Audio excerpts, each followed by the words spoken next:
Okay, now we're going to get into resource models of self-regulation and self-control. And the basis of this topic is that our ability to use self-regulation is limited, and our general just willpower to pursue things like long-term goals is limited.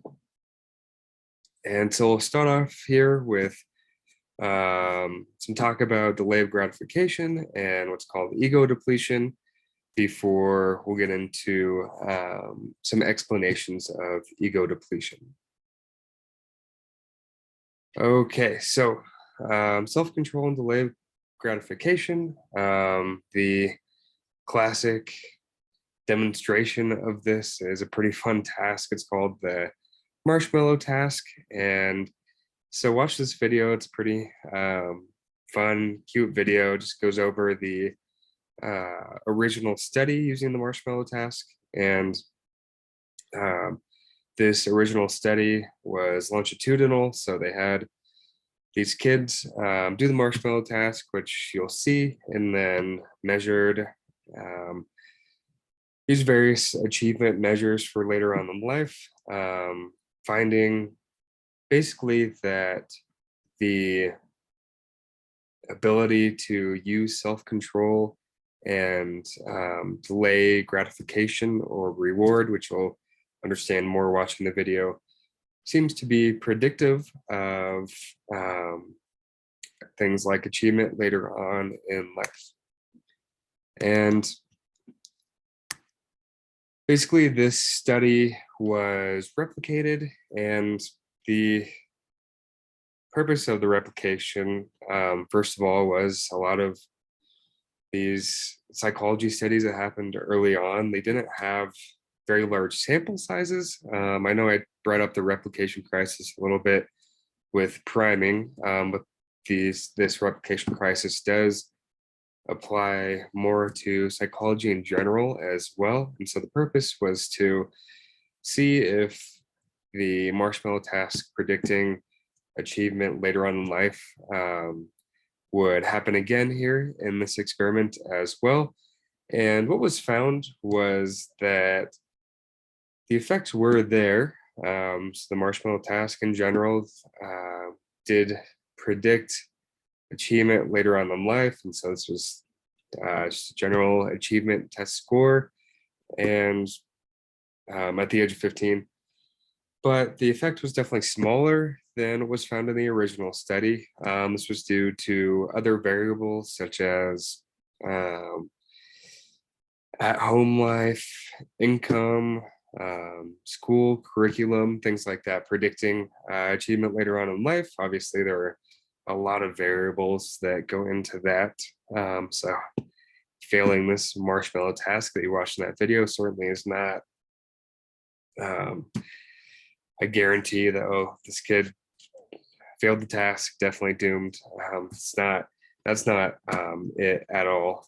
But interestingly, so for the original task, it was they waited 15 minutes, right? But what seems to have more of an effect is not whether they waited the whole 15 minutes or not, but whether or not they waited at all. So you see here, the largest change in achievement happens from the 0 to 1-ish minute mark of waiting. And so after waiting for that 1 minute, there's not very much predictability here when controlling for things like child background, at-home controls, and other variables such as those. And so what we're talking about here with self-control and delay of gratification and all that, obviously delaying gratification takes self-control. And so we can talk about this in terms of ego depletion, because again, this doesn't seem to be an unlimited resource, whatever this resource is. So we can think of willpower and volition as a muscle that, if used again and again and again without breaks, can become tired with overuse. And additionally, if we're thinking about willpower or volition as a muscle, it can become stronger with frequent exercise. And so we see briefly in that video, they talk about how important learning self-control is at an early age for those kids who didn't have the self-control initially to not grab that marshmallow. So it's not that, oh, they just don't have self-control and that's it. It's that, okay, they didn't use self-control here. How can we teach them to be better with self-control? We see that all types of regulation use this resource, again, whatever this resource is.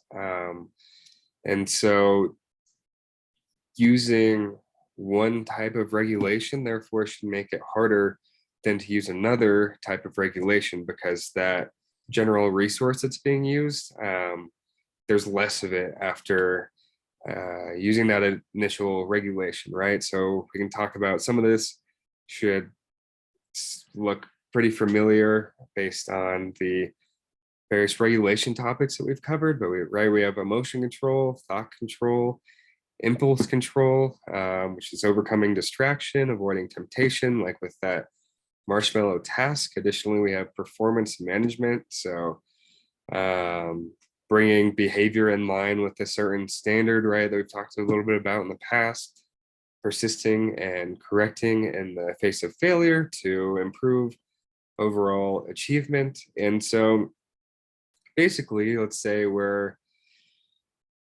distressed and we're using emotional control to try and not feel that distress, try not to show that distress, then things like impulse control should be worse, because we've already used this resource to try and control our emotions. So our ability to withstand just grabbing that marshmallow immediately is going to be a little bit worse.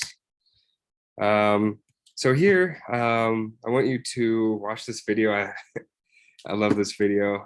It's pretty funny, but don't smile or laugh like I just did. Go watch this video in Terminator fashion, just zero emotion.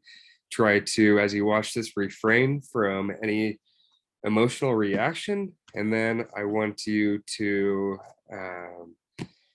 come back and try and answer these anagram tasks, or these anagrams. So watch the video first, then do the anagrams. And so after you watch the video, you should pause this right now to attempt these anagrams, because I'm about to give you the answers. So please just take the time to attempt this and then unpause after the attempt. And the answers for these anagram tasks are fire hose, university, lamppost, bowling or blowing, and coat rack. And so what you just did in terms of watching the video, the instructions to refrain from displaying emotion is, and then doing the anagram task, is similar to a study that has actually occurred. And so participants in the study were instructed to watch a funny video or a sad clip, and again, suppress emotion or not. And then they completed an anagram task. And what we see is that for those who suppressed or used that emotional control, they did worse at this anagram task, which makes sense, right? They likely had less of an ability than when doing this anagram task to use that resource to avoid distractions and stay focused and put an effort for this anagram task, because that resource had been depleted a little bit. And so that is exactly what we are calling ego depletion. Another way to look at this, or just another demonstration or example, is with impulse control here. So participants were told not to eat before coming into the lab, and the lab smelled like freshly baked cookies. And then the participants either ate radishes or chocolate chip cookies, or they were assigned to eat either radishes or chocolate chip cookies. And so those who were assigned the radishes, like, you're smelling chocolate chip cookies, it's probably not as great, right? They're told don't eat the chocolate chip cookies. So that's going to take self-control, right? To be able to withstand the temptation of those cookies. And then they worked on unsolvable puzzles. And the dependent variable was just general resistance in the form of time. So time spent trying to do these puzzles and the number attempted. And we see worse performance in both of these for the radish condition, right? So those who already had to use self-control to not eat the cookies, they had less of this resource. They went through some ego depletion, and they spent less time and attempted less trials in the task. And so that is ego depletion. And in the next video, we will cover some possible explanations for ego depletion.